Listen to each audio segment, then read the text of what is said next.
Welcome to the Hope Talks podcast with Grayson Willis and Pastor Margaret Michael, where you'll hear inspiring stories that are filled with hope and good news in Jesus Christ. You can also search for our podcast on iTunes, Spotify, Stitcher, Google Podcast, and TuneIn.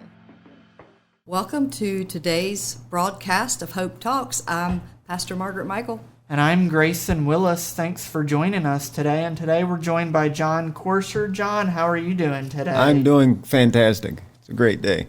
Jon, we always like to have a little conversation about ice cream. We both love ice cream, and we love to hear the recommendations and what other people love. So, do you like ice cream? I do like ice cream. Do you have a favorite?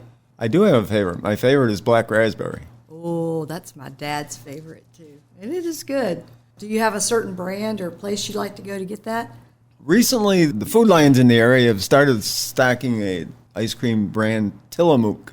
It's from Oregon, I think. And that is very good ice cream. Wow. Very good ice cream. Well, I'll have to look at that, and I may have to get a box of that and take it to my dad. That makes his day when I walk in with black raspberry ice cream. And Grayson, has it changed? No, just vanilla. Vanilla? Vanilla. I like vanilla. Vanilla is probably my second choice. Yeah. I like all kinds of ice cream, but it has to have something crunchy in it. So, yeah. And there is some grape nut ice cream in the community in February. So I won't say exactly where that's at. Ice cream's frozy, so I mean, some of it has a little crunch. Yeah. Well, that's called, what would that be? A freezer burned? We don't like that. No, I don't like ice crystals in my ice cream. No. So, anyway.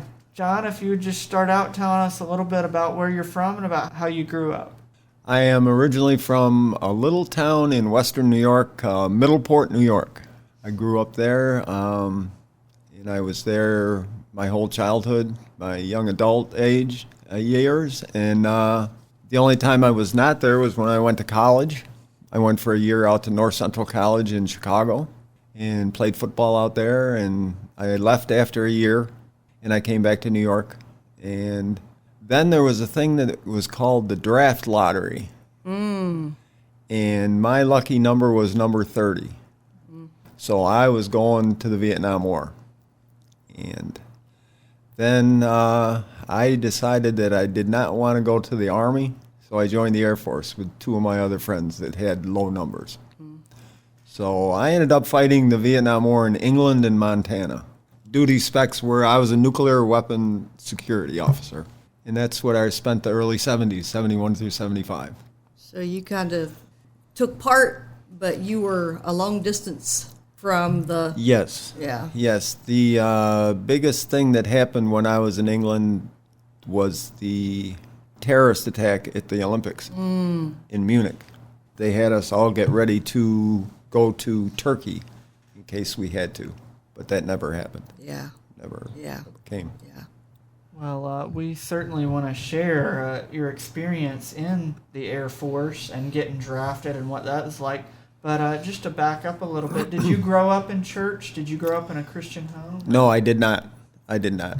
It was basically Christmas and Easter, for my family. And there was no real belief system or anything, but from my parents or anything. So growing up, no, I did not. So when did that happen for you? When did you first get introduced to the person of Jesus? I think I was very involved in Boy Scouts growing up, and I always had a tremendous appreciation for nature in the outdoors, and I could see the beauty there, and it never, I thought that it came from somewhere, and it was all arranged to be beautiful and appealing, but I never put the two together seriously. I didn't come to the Lord until the early 80s. It was after I'd been married for 6 years. And my wife was a believer, and she had a lot of people praying for me in the church that she attended. And I accepted Jesus at a Bill Gothard conference in Rochester, New York in 1982. So you come in and really it's kind of a clean slate. Like you didn't have a lot of foundation. Right. So what was that like as a young married man? Now you've accepted Jesus. Like, were there things that you just realized, hey, this needs to change? What was that like coming from no foundation? Because I grew up with a foundation. So when I came to Christ, I had a knowledge of Scripture and what it was all about. But can you speak to a little bit? I had in, previous different times, odd different times, I had read the Bible, and it seemed like it was just words, stories, things like that. But once I came to Christ, and then I read the Bible, and it made sense to me, if you know what I mean. Yeah. It seemed to be clearer what was being, conveyed in the Word. And it was, I was just a young Christian. I was pretty much like a sponge, I did everything I could to find out what it was about, and I did it basically like a textbook, trying to learn, everything I could. That sounds like a great attitude and desire, and certainly I think the Lord has a way of, making things clear to us. As you said, as you were reading, it just made sense to you, and you just had a hunger, it sounds like, to learn all you could and to study and understand. So that's exciting to hear. You mentioned about getting drafted in 1971 and serving in the Air Force during the time of the Vietnam War in England, and you also talked about the terrorist attack in Munich. And so just any of the experience that you want to share from your time in the service. It was pretty much unlike anything that I had ever experienced. If anybody is my age or that's similar, they know what was going on in the early 70s, the music and, the drugs and everything else that were going on. And England seemed to be a central place for that. I mean, there was so much music and so much going on, and that's what I gravitated to, is the music end of it, because I was only 65 miles east of London, so we could go to concerts all the time. If you named a band that played during the early 70s, I probably saw them. And there were some of them that I saw more than once. And so there were drugs, but I never got seriously hooked on drugs. I leaned more to alcohol, and that's a whole nother part of my story, but we'll get to that later. But it was basically very boring to me. When I was first in basic training, I was thoroughly harassed by my drill sergeant because he was from Alabama and I was from New York, and he disliked Yankees. I mean, seriously disliked Yankees, and he did not like me one bit. So it was stressful at times. I was disheartened because I knew I had a decent education. I knew what I could do, and it seemed like they put me in a slot where I was just a number filling a hole and didn't have to do really any real thinking at all. So there were other escapes and other things that I gravitated to. Yeah, I think when we know that we have giftings and we feel like, we all want to have purpose. And when we don't have a place to fulfill that, like you say, you'll gravitate to other things. And, you all were put in England in a time where things were pretty rowdy. And it was probably for a young man to not have the sense of purpose, yet have all this out here that's available. I'm sure that added up to some pretty, I could only imagine, just a group of guys and, in that scene. So you mentioned that when your bout with alcohol, like that came later. So we know you were drinking at that time and, were able to go out into London and those places. How did that turn into an issue with alcohol? I never really thought it was an issue at that time. It had been, but after I was discharged and came back, I went back to school again. I went, and that turned out very well. I went to a community college in Shenandoah, New York, and I got my degree in ornamental horticulture, landscaping, architecture, and I went right from there. In fact, I got out of school early. They let me go to fulfill a job that was at Cornell University, and I went to a job that I worked with apple growers. And I don't know if anybody's ever heard of integrated pest management. It's where you don't just calendar spray your fruit. You look to see what needs to be sprayed. And we were the pilot program for the United States in that program. And I was one of the first two trainees to go through that in New York. And that just led to my career. Yeah. You know, Because you just retired recently, right? I've been retired 1 year. Yeah. 1 year and 2 days, as a matter of fact. Really? Yes. So that, but getting back to the alcohol, that really became a problem once I got out of the Air Force and got back home. And I didn't think it was a problem. I'm sure people around me knew it was a problem, but it's just the way it worked that when you're an alcoholic, you gravitate to people who do the same thing that you do. And that's the people that I hung out with. That's what I did. And it seemed like a normal. And I had, when I got done with the pilot program before I went to college and that, I had a whole summer to do nothing. I mean, the Air Force paid me unemployment. So I was living at home and I could just do whatever I wanted to do. And I basically did, I played golf and drank. That's about what I did for a summer. And So how did you come to that point where you went, oh, maybe this is a problem? I think the realization was after I was married. And I was just seeing the tension and the disregard that I was having for my family. And it became a problem. So how many years have you been sober? 2 weeks ago, I celebrated 17 years. That is something to give a round of applause for, coming from that place of, So it kind of takes me back too, you know, and so that's great. That is something to be celebrated because that's not an easy. No, I would not want to go through that again ever, and that is a fear. Yeah.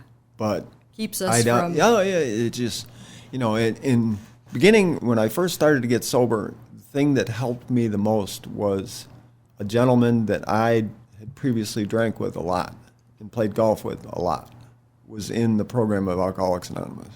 And he grasped a hold of me, and he just wouldn't turn me loose. I mean, he did everything for me. I mean, he picked me up every day. And if I had an excuse that I didn't want to go with him, he said, "You aren't doing anything else, get in the car." And that's what we did. He was relentless. And He was a hound. Yeah. And it was great. It was, I'm indebted to him forever. For my life. Who knows where I'd be now. Yeah. I don't think it'd have been pretty. And, sometimes that's the one thing that is hard for people to do, is to be that relentless. But it's powerful when we can look back and see the people in our life that did that for us. Like God sent them, in a time where you needed someone who was relentless. Because, God has a plan for us, and it's hard to come out of those places of addiction and habits that aren't healthy, but you see things now you couldn't see then coming out of it, right? Correct. Yes. I know that you are a big part of our Celebrate Recovery. You've been here and been a part. You help lead other guys on a weekly basis, and had you not been through that, you wouldn't have the understanding of what it's like and have that compassion for people and desire to help them out. And I think that's the beautiful thing of coming out of that isolation of addiction and coming into community, is all of a sudden we realize, well, hey, I could maybe do this for somebody else, what someone did for me. You can, I don't know if everybody can, but I can, when I see somebody first come in to Celebrate Recovery who is in active addiction, you can see it in their eyes. And then after a period of time, I don't know how, whatever it is, you'll start to see a shining in their eyes, and there'll be a glint there. And then you're on the right track with them. Would you call that a glimmer of hope? I think so. Because I can recall, just seeing people that just wouldn't even look you in the eye, wouldn't even want to talk to you, just so angry and, and bitter. But then they start opening up and, and their eyes just get a little bit of shine into them. Yeah. And it gets brighter all the time, Sounds like the light bulb kind of comes on. The Lord gives them a revelation that there's hope and there's help and there's healing. Mm-hmm. And there's a future beyond that mountain that we go around every day when we're in active addiction.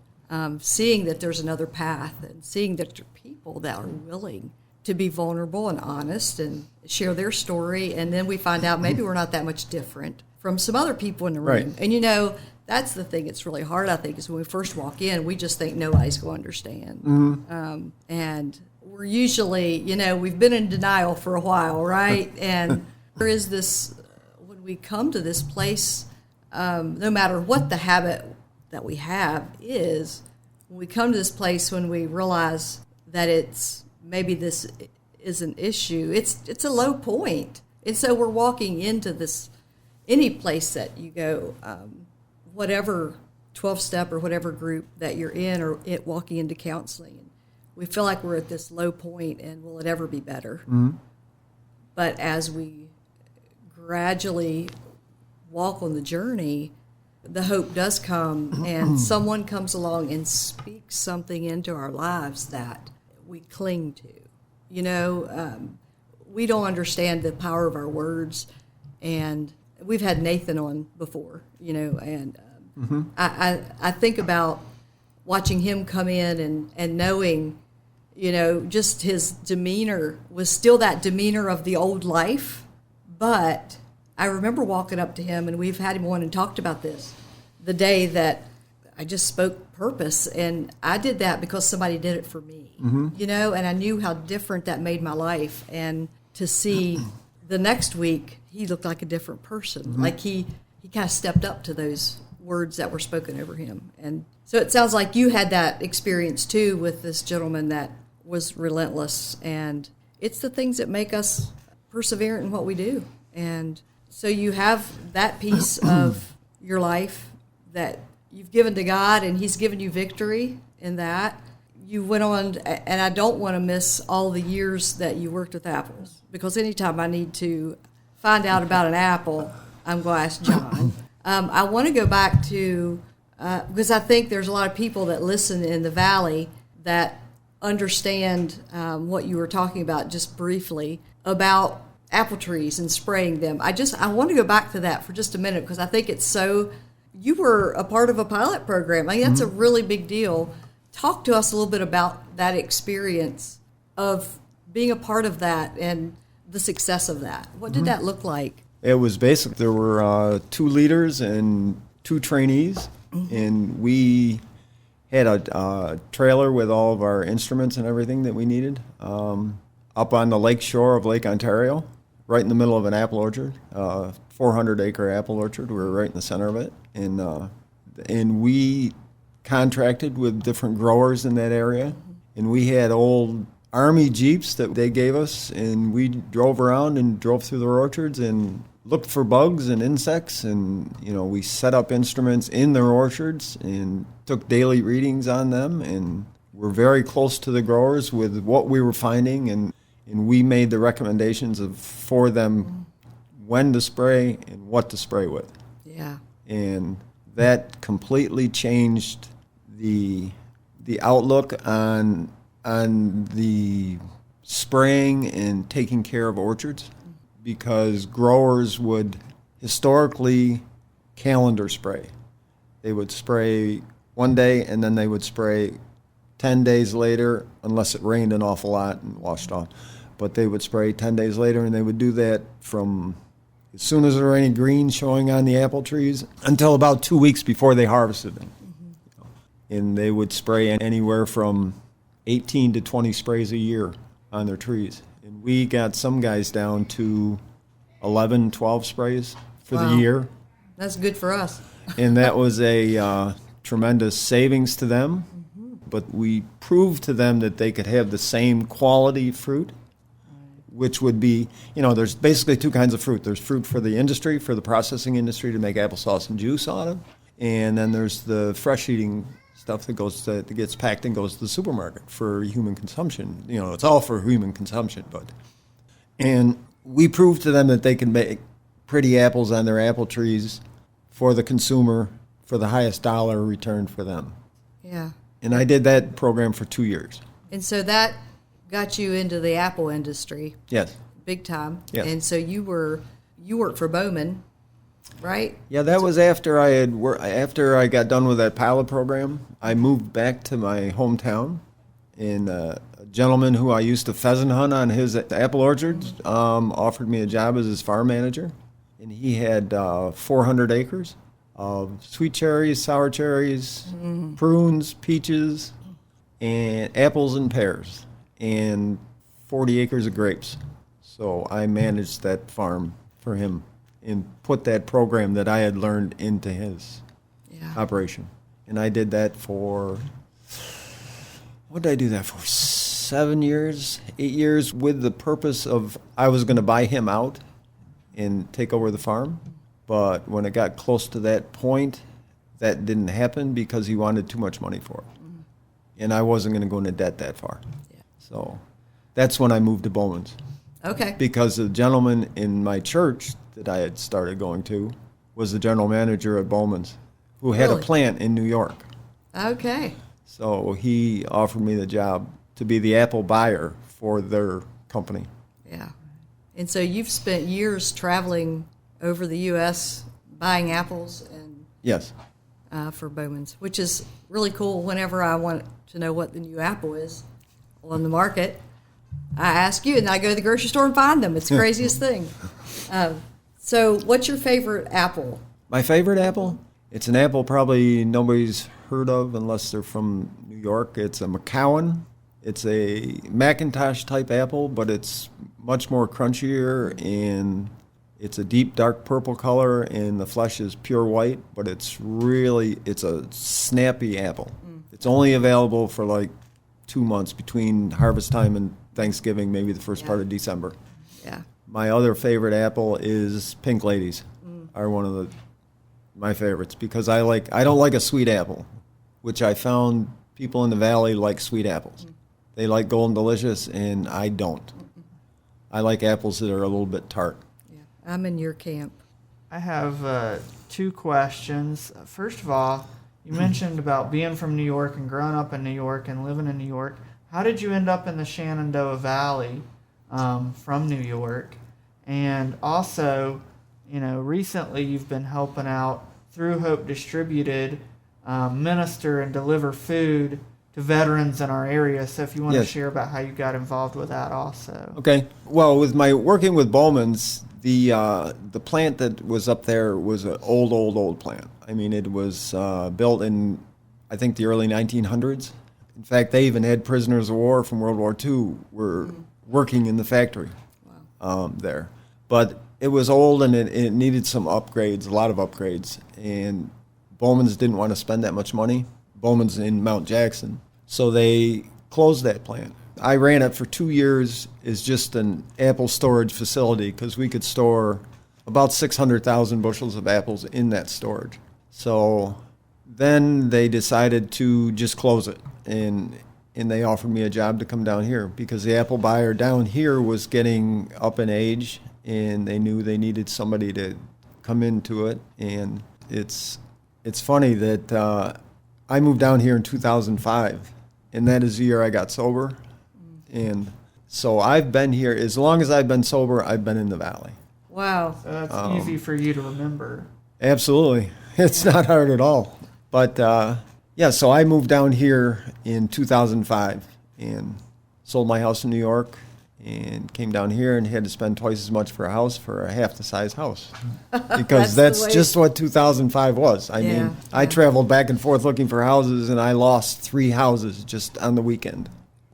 Well, I know that you've been involved in Celebrate Recovery, and you've been a tremendous leader and asset. And I'm grateful that you're in the Valley.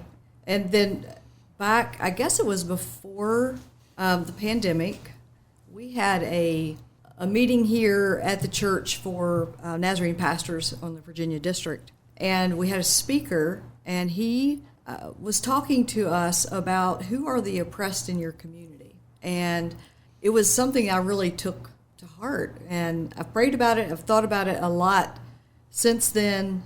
He really challenged me that day. And one of the demographics in our community, and are in most every community, that I believe that are not taken care of maybe as good as they could be, is veterans. And so back about, it hadn't been quite a year ago, I guess, we had a conversation about, well, what could we do? And I knew that Hope Distributed was actually providing food for some of the veterans. They were coming in. They have someone come in each week, and we would play Tetris trying to get all this food into this vehicle for the guy from the VA to take to all the veterans. So you said you'd be willing to help with that, and Dion Laux agreed to help you. And so you all have been doing this outreach to veterans over the past 9 months maybe now, and something like that. So tell us a little bit about that experience. That experience is very, very eye-opening to me. Me being a veteran, not a combat veteran. Right. It's heartbreaking to see these gentlemen that, to me, they seem to be completely lost, some of them. I mean, they're in a shell, they're isolated, and they just don't relate to society much. I mean, but there is a need there for their nutrition, and because a lot of them don't have vehicles. Yeah. I mean, they don't have any way to get anywhere, and they're so grateful for us for what we do for them. Yeah. It's taken a long time because, they're in a shell, and it's hard to get that turtle to get their head out of the shell to talk to you and look you in the eye and just talk to you, and it's getting better all the time. I mean, it's for us to relate to the gentlemen, we're seeing them every month, and they know we're coming now, and it's just gratifying. Yeah, I remember the first couple of times I was able to go along with you guys, and man, to get them to open the door and look out was a big deal. I remember the one guy, but he was so grateful. Like, he did follow us out and thanked us and brought us water, and continues to provide water for whoever. Every week, every month. Every month he provides water. And so that's been really a great way. And our hopes are to be able to help more disabled veterans. If there's a veteran listening today, I would say, hey, check with Hope Distributed and see if there's a way that you could partner if you have a heart for that. I think would be a really good way to give back to the community, because just like you now help people in CR with something that you dealt with and God has given you victory over, we all have experiences that we can bring to the table to help other people. And I think you're right. We have to understand that the context, you don't understand combat. Dion does. That's where it's great to have Dion with me. Yeah, Dion is, you all make a great team. But it takes, if we've been somewhere and we've found healing, God always has, I think, a plan for us to share the hope that we found with others, and to offer food and whatever we can do to help make their life just a little bit better. It's a powerful thing.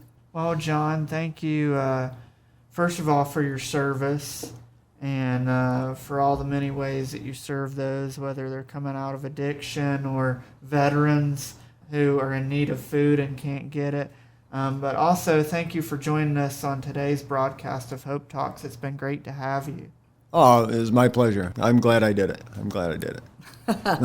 Thank you for listening to today's broadcast of Hope Talks. We pray that as you've heard Jon Corser's testimony, that it truly has been a half hour of hope for your life. May God bless. Hope Talks is sponsored by Church of the Nazarene Harrisonburg in partnership with Sunshine Ministries.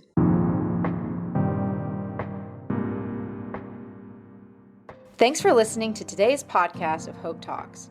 If you enjoyed the podcast, please subscribe for updates and the latest episodes. Also, if you're in the Harrisonburg-Rockingham County area, we invite you to listen on the radio each Sunday at noon on 1470 AM or 102.1 FM WBTX.